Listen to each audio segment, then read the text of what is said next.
हुआ है, क्या कहना चाहते हैं जिस तरीके से ये मामला सामने आया? मुकदमा बिल्कुल बेबुनियाद है, निराधार है और गलत है। सच बात यह है कि मिल्कीपुर विधानसभा में उपचुनाव होना है और जिसमें हमारा बेटा अजीत प्रसाद को माननीय अखिलेश यादव जी ने पार्टी के हजारों कार्यकर्ताओं को कार्यालय में बुलाकर उनकी आम सहमत के आधार पर, सर्वसम्मत निर्णय के आधार पर हमारे बेटे अजीत प्रसाद को हमारी वो सीट, जिसको मैंने 12 जून को सांसद बनने के बाद खाली कर दिया था, उस पर चुनाव होना है और उम्मीदवार हमारा बेटा है।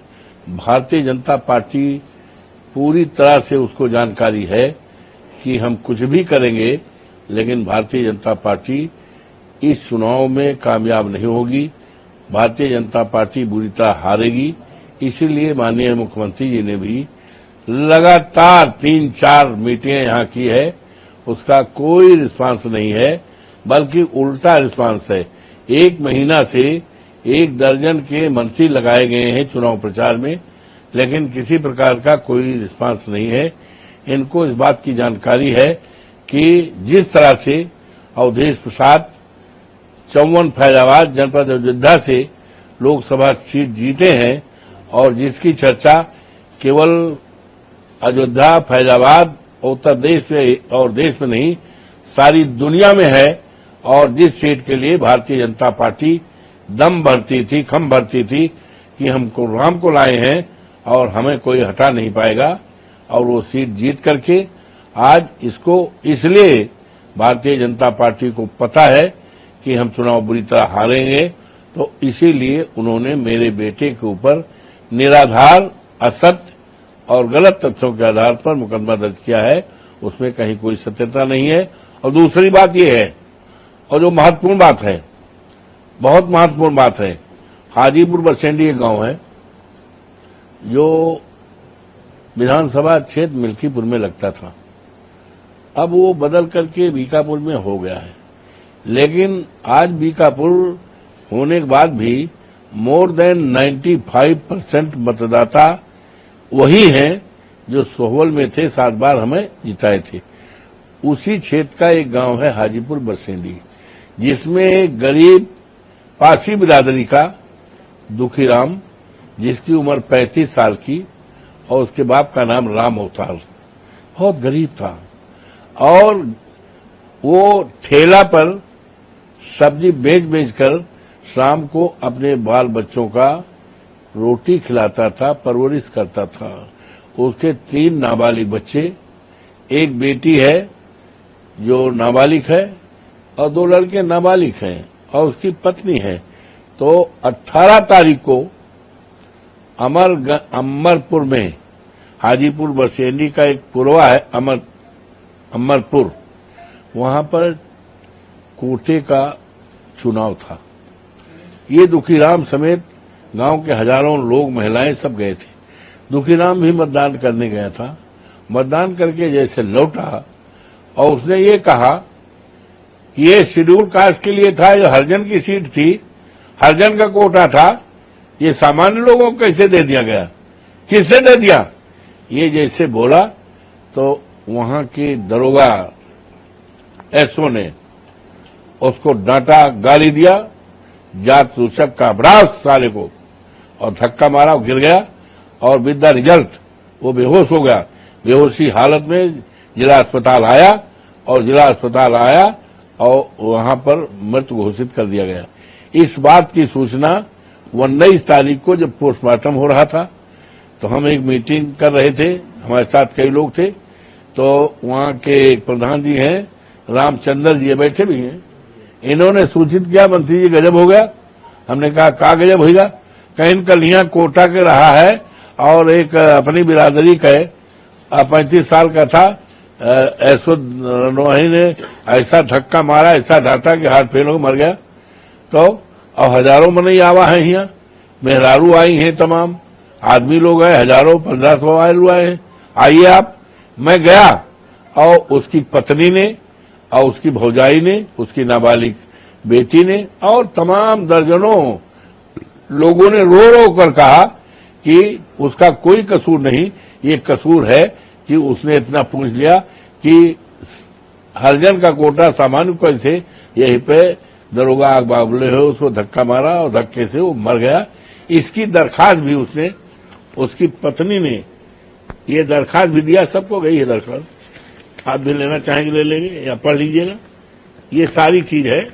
ये तो इस मामले को चूंकि अन्याय था और एक गरीब पारसी बिरादरी की हत्या थी पुलिस के द्वारा, तो इसको 19 तारीख को जिस दिन पोस्टमार्टम हो रहा था, पोस्टमार्टम से निकल कर उसके घर पे गए और घाट तक अंतिम संस्कार जिसमें 2-3 हजार आदमी थे और वहीं ऐलान किया कि हम न्याय दिलाएंगे। और कल उसके घर पर करीब 3-4 हजार की भीड़ थी, शोक संवेदना व्यक्त किया और ऐलान किया कि उसके साथ न्याय किया जाए।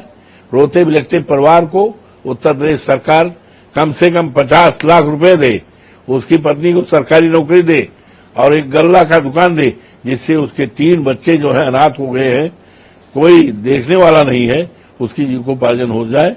और FIR करके जो जगमता ने प्रार्थना पत्र दिया है, DM को संबोधित दिया है, सबके पास गया भी है, जगमता की दरखास्त के आधार पर ये शोक के खिलाफ मुकदमा दर्ज किया जाए, उनको सस्पेंड किया जाए, जोड़ भी मिल जाए, उसको न्याय मिले अर्थर और बहुत जल्दी किया जाए। और नहीं तो 1 तारीख को फैजाबाद मुख्यालय पर बड़े पैमाने पर समाजवादी पार्टी के तत्वाधान में हजारों हजार की भीड़ के साथ हम सत्याग्रह करेंगे, धरना करेंगे, प्रदर्शन करेंगे और न्याय की गुहार देंगे, कराएंगे। और इस गरीब आदमी को, अनुसूचित जात का जो पारसी बिरादरी का है दुखीराम पारसी, उसके परिवार को हम न्याय दिलाने के संघर्ष करेंगे।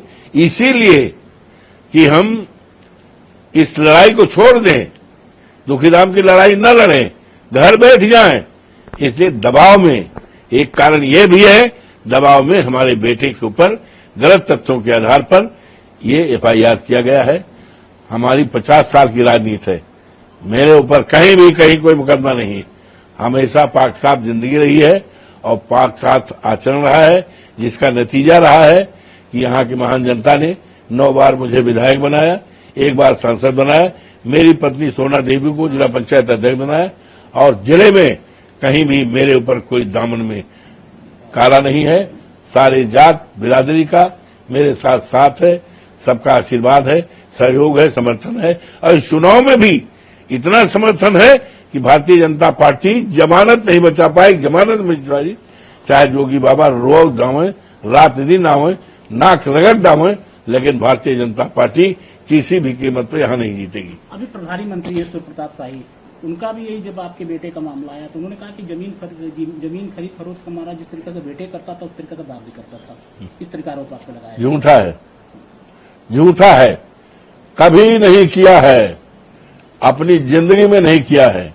ये पूरी तरह से उसी तरह झूठी बात है जिससे सूरज निकलता है पूरब को और कोई कहे सूरज निकल रहा है पश्चिम को निकल रहा है, उतने झूठी बात है।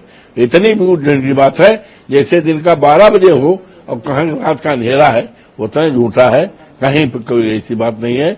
ये सब हताश हैं, निराश हैं, ये लगाए गए हैं, ड्यूटी में 1 महीना लगे हैं, इनको पता है हमारे हाथ में कुछ मिलने वाला नहीं है, अनाप शनाप गनाप ये बात करके लोगों को वो किया जाए, इससे इनका नुकसान होगा, इनका फायदा नहीं होगा। भारतीय जनता पार्टी जमानत नहीं बचा पाएगी।